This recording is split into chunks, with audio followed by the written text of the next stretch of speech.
Hey guys, welcome back. We have an American Standard Silver Series unit. It's got an Alliance scroll. It's no blanket, surprisingly. Alliance. 2-blade elephant ear fan.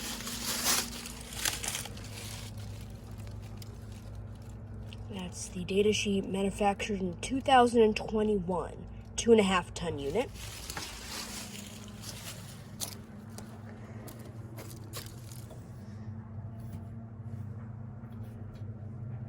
Has not been running whatsoever.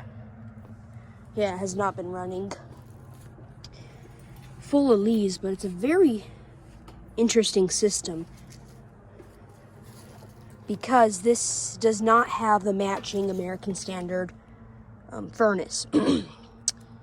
It has a Rheem, which is weird, but looks to be installed well. Got mud right there, but yeah, that doesn't. Looks like that could leak, so that doesn't look very impressive whatsoever. All right, well, that'll be all.